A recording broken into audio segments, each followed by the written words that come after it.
ಅಧಿವೇಶನ ಹೊತ್ತಲ್ಲೇ ಭ್ರಷ್ಟಾಚಾರದ ಬಗ್ಗೆನೂ ಭಾರಿ ಜಟಾಪಟಿ ನಡೆಯುತ್ತೆ. ಉಪಲೋಕಾಯುಕ್ತರ ಹೇಳಿಕೆ ಬಳಿಕ ಭ್ರಷ್ಟಾಚಾರದ ಬಗ್ಗೆ ವಾಕ್ಸಮರ ಶುರುವಾಗಿದೆ. ರಾಜ್ಯದಲ್ಲಿ 63% ಭ್ರಷ್ಟಾಚಾರ ಇದೆ ಅಂತ ನ್ಯಾಯಮೂರ್ತಿ ವೀರಪ್ಪ ಅವರು ಬೇಸರ ವ್ಯಕ್ತಪಡಿಸಿದ್ರು. ಎಲ್ಲ ಸರ್ಕಾರಗಳಲ್ಲೂ ಭ್ರಷ್ಟಾಚಾರ ಇದೆ ಅಂತ ಕಿಡಿಕಾರಿದ್ರು. ಆರ್ ಅಶೋಕ್ ಪ್ರಸ್ತಾಪಕ್ಕೆ ತಿರುಗೇಟು ನೀಡಿದ್ರು ಡಿಸಿಎಂ ಡಿಕೆಶಿ. ಇತ್ತೀಚೆಗೆ ಪೊಲೀಸರು ಕೂಡ ಅಪರಾಧ ಕೃತ್ಯಗಳಲ್ಲಿ ನೇರವಾಗಿ ಭಾಗಿಯಾಗ್ತಾ ಇದ್ದಾರೆ. ಆಡಳಿತ ಮತ್ತು ವಿಪಕ್ಷಗಳ ಮಧ್ಯೆ ಭ್ರಷ್ಟಾಚಾರದ ಹಗ್ಗ ಜಗ್ಗಾಟ ಫಿಕ್ಸು. ಅದರಲ್ಲಿ ಎರಡು ಮಾತೇ ಇಲ್ಲ. ಇತ್ತೀಚೆಗೆ ಪೊಲೀಸರು ಕೂಡ ಅಪರಾಧ ಕೃತ್ಯಗಳಲ್ಲಿ ಭಾಗಿಯಾಗ್ತಾ ಇದ್ದಾರೆ ಅನ್ನೋದ್ರಲ್ಲಿ ಯಾವುದೇ ಅನುಮಾನ ಇಲ್ಲ. ಡೈರಿ ಸರ್ಕಲ್ ಹತ್ರ 7.11 ಕೋಟಿ ಹಣ ರಾಬ್ರಿ ಆಗಿದ್ರ ಕಿಂಗ್ ಪಿನ್ನು ಒಬ್ಬ ಕಾನ್ಸ್ಟೇಬಲ್ಲು ಅನ್ನೋದ್ರಲ್ಲೂ ಎರಡು ಮಾತಿಲ್ಲ. ಅಣ್ಣಪ್ಪ ನಾಯ್ಕ್ ಅಂತ ಅಂದ್ಕೊಳ್ತೀನಿ ಅವ್ರ ಹೆಸರು. ವೀರಪ್ಪ ಅವರು ಉಪಲೋಕಾಯುಕ್ತರು ಏನು ಮಾತಾಡಿದ್ದಾರೆ ಕೇಳಿಸ್ಕೊಳ್ಳಿ. ನಾನು ಇದು ಫಸ್ಟ್ ಟೈಮ್ ಹೇಳಿಲ್ಲ ಈ ಥರ ಸ್ಟೇಟ್ಮೆಂಟು. ದೇಶ ಮತ್ತು ರಾಜ್ಯ ನಾನು ಯಾವ ಸರ್ಕಾರದ ಮೇಲೆ ರೆಫರ್ ಮಾಡಿಲ್ಲ. ಇದು ದಿಸ್ ಗೌರ್ಮೆಂಟ್ ಆ ದಟ್ ಗೌರ್ಮೆಂಟ್ ನಾವು ರೆಫರ್ ಮಾಡಲೇ ಇಲ್ಲ. ನಮ್ಮ ಭಾರತ ದೇಶ 180 ಕಂಟ್ರಿಗಳಲ್ಲಿ 96ನೇ ಸ್ಥಾನದಲ್ಲಿದೆ ಅಂತೇಳಿ ಸರ್ವೆ ರಿಪೋರ್ಟ್ 2024 ಸರ್ವೆ ರಿಪೋರ್ಟ್ ಪ್ರಕಾರ ಹೇಳಿದ್ದು. ಆಮೇಲೆ ನಮ್ಮ ಕರ್ನಾಟಕ 5ನೇ ಸ್ಥಾನದಲ್ಲಿದೆ ಅಂತ ಹೇಳ್ಬಿಟ್ಟು ನೋಡಿ ಭಾರತ ಹೇಳಿದ್ದು. Corruption perception index 2024 India ranks 96 out of 180 countries ಅಂತ ಇದ್ರ ಮೇಲೆ ಹೇಳಿದ್ದು. ನಾನು ಇದು ಫಸ್ಟ್ ಟೈಮ್ ಹೇಳಿಲ್ಲ ಈ ಥರ. ಈ ಎಲ್ಲ ವಿಚಾರಗಳ ಬಗ್ಗೆ ಚರ್ಚೆ ಮಾಡ್ತಾ ಹೋಗ್ತೀನಿ. ನಮ್ಮ ಜೊತೆಗೆ ಚರ್ಚೆಯಲ್ಲಿ ಕಾಂಗ್ರೆಸ್ ವಕ್ತಾರರು ನಂದನ್ ಕಶ್ಯಪ್ ಅವರಿದ್ದಾರೆ. ನಂದನ್ ಜಿ ನಮಸ್ತೆ, ಕಾರ್ಯಕ್ರಮಕ್ಕೆ ಸ್ವಾಗತ.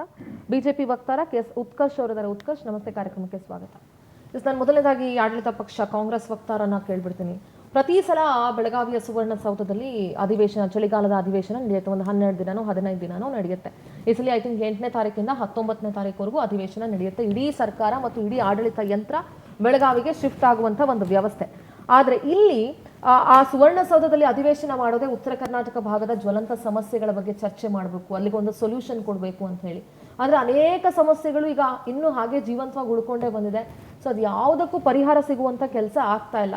ಪ್ರತಿ ಬಾರಿ ಒಂದಷ್ಟು ಪ್ರೊಟೆಸ್ಟ್ಗಳಾಗುತ್ತೆ. ಕಬ್ಬಿನ ವಿಚಾರ ಇರ್ಬೋದು, ಮೆಕ್ಕೆಜೋಳ ಇರ್ಬೋದು, ಉತ್ತರ ಕರ್ನಾಟಕ ಪ್ರತ್ಯೇಕ ರಾಜ್ಯ ಇರ್ಬೋದು, ಈ ರೀತಿ ಹಲವಾರು ವಿಚಾರಗಳು.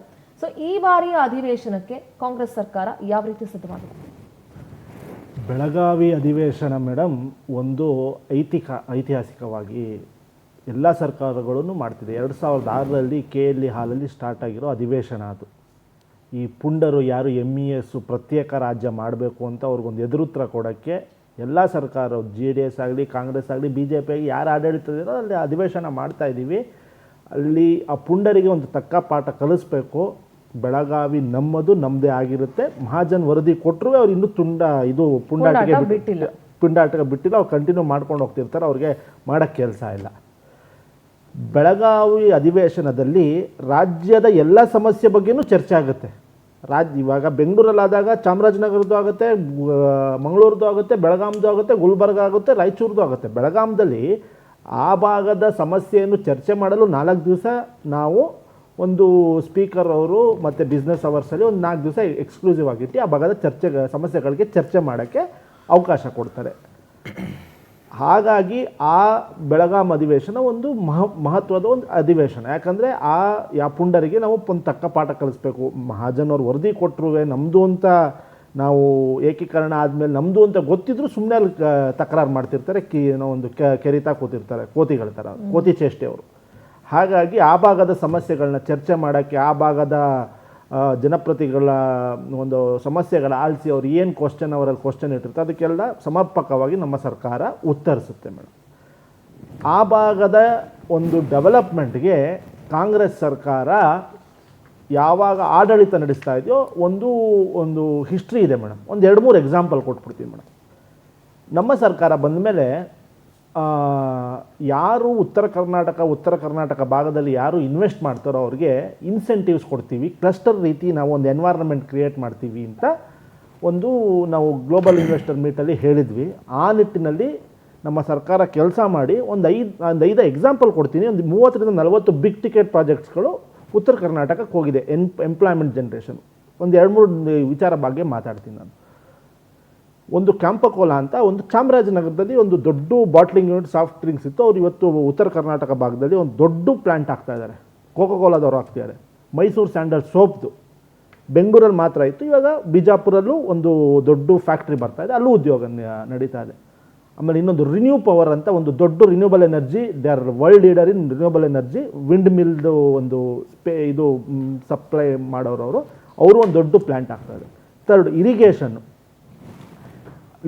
ಇದು ಅಪ್ಪರ್ ಕೃಷ್ಣ ಪ್ರಾಜೆಕ್ಟ್ಗೆ ಕಳೆದ ಸರ್ಕಾರ ಒಂದು ಯೋಜನೆ ರೂಪಿಸಿರಲಿಲ್ಲ, ರೈತರ ಸಮಸ್ಯೆ ಬಗೆಹರಿಸಿರಲಿಲ್ಲ. ರೈತರಿಗೆ ಒಂದು ಕಾಂಪನ್ಸೇಷನ್ ಫಿಕ್ಸ್ ಮಾಡಿಬಿಟ್ಟು ಅಪ್ಪರ್ ಕೃಷ್ಣ ಪ್ರಾಜೆಕ್ಟ್ ಸ್ಟಾರ್ಟ್ ಮಾಡೋಕ್ಕೆ ಅವರೊಂದು ವಿಷನ್ ಇರಲಿಲ್ಲ.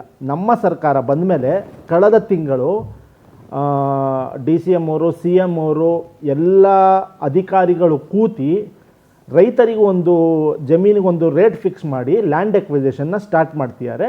ಆ ಪ್ರಾಜೆಕ್ಟ್ ಸ್ಟಾರ್ಟ್ ಆದರೆ ಅಲ್ಲಿ ಸರಿಸುಮಾರು 1 ಲಕ್ಷ ಹೆಕ್ಟರ್ ರೈತರಿಗೆ ನೀರಾವರಿ ಒಂದು ಎಕ್ಸ್ಪ್ಯಾನ್ಷನ್ ಆಗುತ್ತೆ. ರೈತರಿಗೆ ಬೇಕಾಗಿರೋದು ಒಳ್ಳೆ ಬೆಂಬಲ ಬೆಲೆ ಹಾಗೂ ಒಂದು ನೀರಾವರಿ ಇದು. ಹಾಗಾಗಿ ನಮ್ಮ ಸರ್ಕಾರ ಆ ನಿಟ್ಟಿನಲ್ಲಿ ಕೆಲಸ ಮಾಡ್ಕೊಂಡು ಹೋಗ್ತಿದ್ದೀವಿ. ಇನ್ನೊಂದು, ಕಳೆದ ಸರ್ಕಾರದಲ್ಲಿ ನಾವು ಒಂದು ಬಿಜಾಪುರ, ಬಾಗಲಕೋಟೆ, ಗುಲ್ಬರ್ಗ ಎಲ್ಲ ಬರದ ನಾಡು ಅಂತಿದ್ವಿ. ನಾವು MB ಪಾಟೀಲ್ ಯಾವಾಗ ಕಳೆದ ಸರ್ಕಾರದಲ್ಲಿ ಇರಿಗೇಷನ್ ಮಿನಿಸ್ಟರ್ ಆಗಿದ್ರೋ ಒಂದು ರಮ್ತಾಳ್ ಯೋಜನೆ ಅಂತ ಒಂದು ಮಾಡಿದ್ರು. ಇವತ್ತು ಏನು ಬಬಲೇಶ್ವರ ವಿಧಾನಸಭಾ ಕ್ಷೇತ್ರ, ಇದು ಬಾಗಲಕೋಟೆ, ಬಿಜಾಪುರ, ಬೆಳಗಾಂನಲ್ಲಿ ಒಂದು ಹಸರನ್ನು ನೋಡ್ಬೋದು ಇವತ್ತು.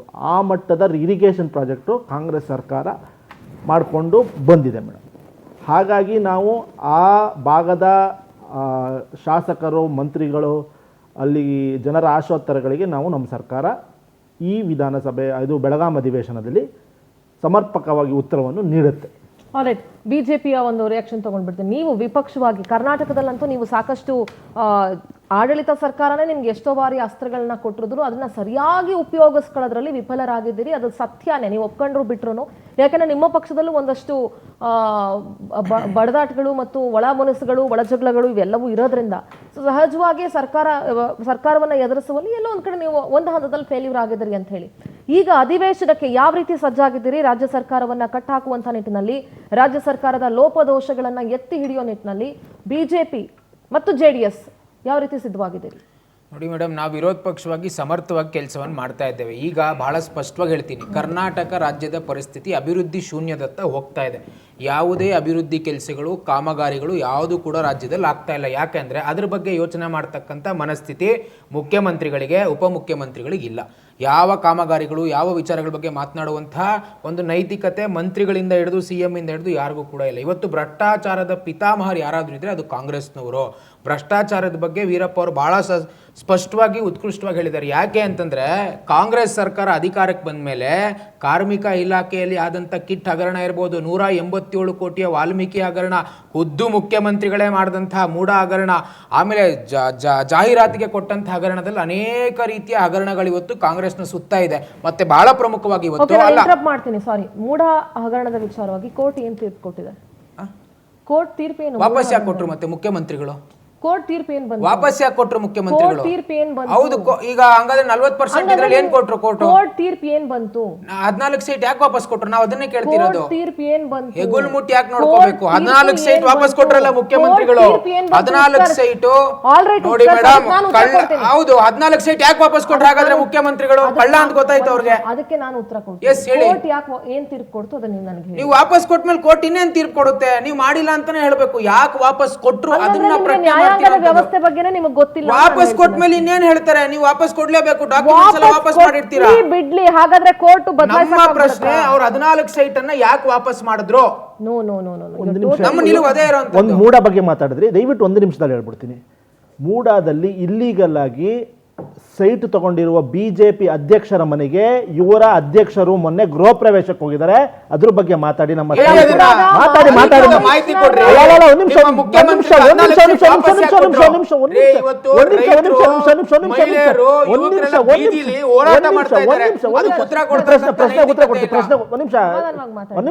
ನಾನು ನಿಧಾನಕ್ಕೆ ಮಾತಾಡ್ತಾ ಅವರು ನಿಧಾನಕ್ಕೆ ಮಾತಾಡಿ.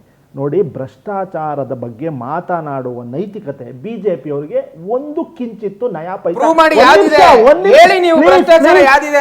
ಪ್ಲೀಸ್, ದೇಶದ ಪ್ರಪಂಚದ ನೀವು ದಯವಿಟ್ಟು ನಾನು ಮಾತಾಡ್ತಾ ಇರ್ಬೇಕಾದ್ರೆ ನಾನು ಸುಮ್ಮನೆ ಕೂತಿದ್ದೆ, ನೀವು ಸುಮ್ಮನೆ ಕೂತ್ಕೋಬೇಕು.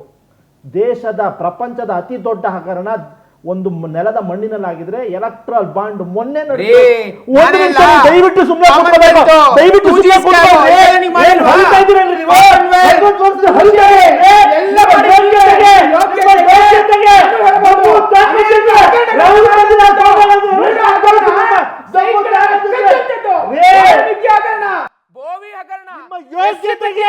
ಲ್ಯಾಂಡ್ ಅನ್ನ ದುರುಪಯೋಗ ಪಡಿಸ್ಕೊಂಡಂತ ನೀವು ನಮಗೆ ಪಾಠ ಮಾಡ್ತೀರಾ? ಮಾತಾಡೋದು ಹೇಳ್ತಾ ಸಾಕಷ್ಟು ಹಗರಣಗಳನ್ನ ತಿಳಿಸ್ಕೊಟ್ಟೆ ಈಗ. ಕಾರ್ಮಿಕ ಇಲಾಖೆಯಲ್ಲಿ ಕಿಟ್ ವಿತರಣೆ ಹಗರಣ ಮಾಡಿದಂತದ್ದು, ಜಾಹೀರಾತ್ ಹಗರಣ ಹೇಳಿ ಮಾತಾಡಿದ್ರ ಬಗ್ಗೆ. ಇದೆಲ್ಲ ನಿಮ್ ಸರ್ಕಾರನೇ ಮಾಡಿದ್ದು. ಯಾಕೆ ಮಾತಾಡಲ್ಲ ಅಂತಂದ್ರೆ ನಿಮ್ಮ ಹತ್ರ ಉತ್ತರ ಇಲ್ಲ. ಅಧಿವೇಶನದಲ್ಲಿ ಇದೆ ಆಗೋದು. ಸಮರ್ಥವಾಗಿ ನಾವು ಪ್ರಶ್ನೆ ಕೇಳಿದ್ರೆ ಉತ್ತರ ಇಲ್ಲ ನಿಮ್ಮ ಹತ್ರ. ಬಿಜೆಪಿ ಅವ್ರಿಗೆ ದಯವಿಟ್ಟು ಒಬ್ರು ಫೆಲೋ ಪ್ಯಾನಲಿಸ್ಟ್ ಗೆ ಸ್ವಲ್ಪ ಮರ್ಯಾದೆ ಕೊಡಿ. ಕಾಮೆಂಟ್ ಹಾಕ್ತೀರಿ ಅವ್ರಿಗೆ. ಉತ್ಕರ್ಷ್ ಕಾಮೆಂಟ್ ಏನು ಪ್ರೂಫ್ ಹಾಕ್ತೀರಿ. ಫೈಲ್ ಡೆಫಾಮೇಷನ್ ಆನಂದ್ ಕಶ್ಯಪ್ ಅವರೇ, Utkarsh, kindly I request you both to maintain the decorum of the panel. Utkarsh, panel decorum maintain ಮಾಡಿ ಪ್ಲೀಸ್.